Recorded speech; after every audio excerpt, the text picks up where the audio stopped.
Hi, here's some quick advice for students who are going to be doing online learning. First, upload a good, clear headshot of yourself to your learning management software and to Zoom if you're going to be using that. This is going to help your teacher learn to put your face together with your name and your voice much more quickly.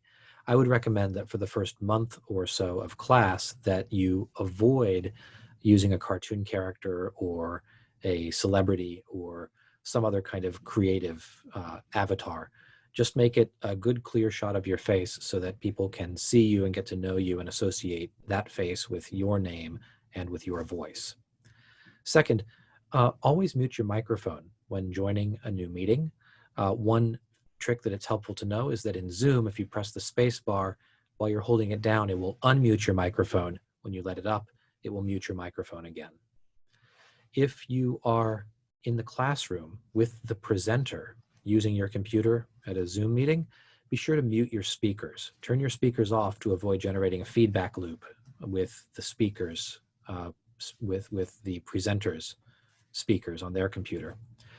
And if your camera is going to be off on Zoom, then you should try to substitute a photo or a cartoon avatar. The good screenshot, headshot that I mentioned earlier would be a good resource for that. If your camera is going to be on, first, feel free to introduce any children or pets who happen to wander into the frame. Life happens, we all know that, and that's just fine, at least by me.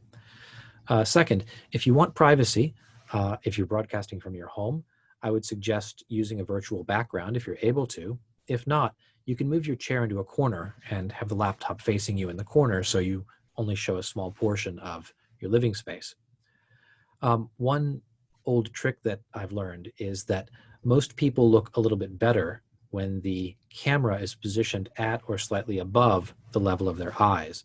Most people don't look quite so good when the camera is shooting up at them, especially if it's from a low angle looking almost up their nose. So if you have the ability to position your camera or your webcam, I would suggest putting it on a stack of books or on a copy paper box to try to get the camera at or slightly above your eye line. In this video right now, the camera is about 2 inches above the level of my eyes, and I think that works pretty well for me.